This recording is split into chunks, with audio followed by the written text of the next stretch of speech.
the goal 60 here for the part 3 of betting basics. So if you haven't watched the first 2 parts, make sure you check those out.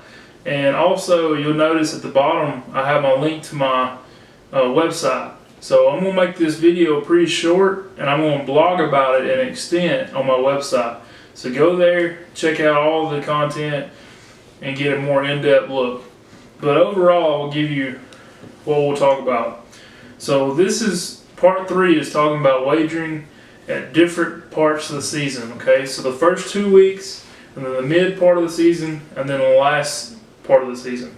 So the first 2 weeks you're going to want to look at experience. Who's coming back in what positions? Is it a key position, or is it like tight end or outside linebacker or something that you can overcome?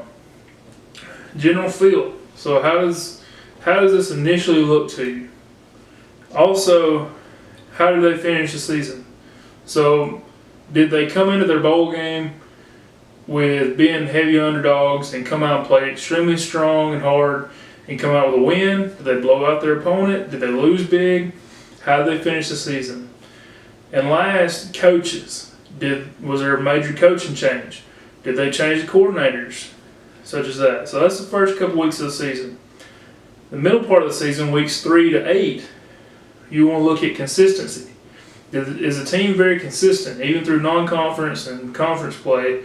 Are they putting up the same type of numbers every week?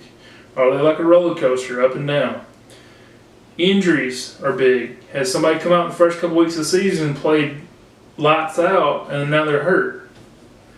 Conference game performance. So once you get past those first few non-conference games, you start to get your conference games, and you want to look at how they go up against each other, that opponents that they played every year.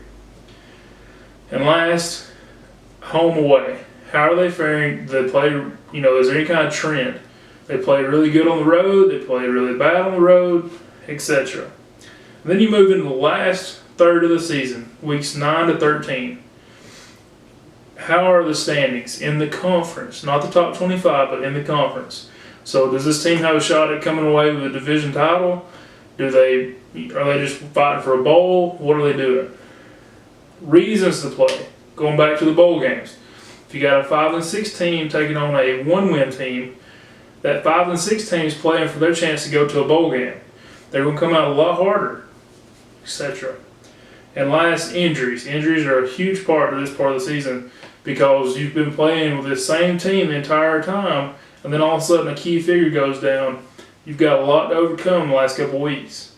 So like I said, if you haven't watched the first couple parts of the betting basics, go back and check those out. And also look for the link below to my website where you'll get the blogs. As the season goes on, I'll be blogging a lot more, putting up trends, things like that. And even I'll email out anything, any of my picks. Just go to the website and check it out. Thanks.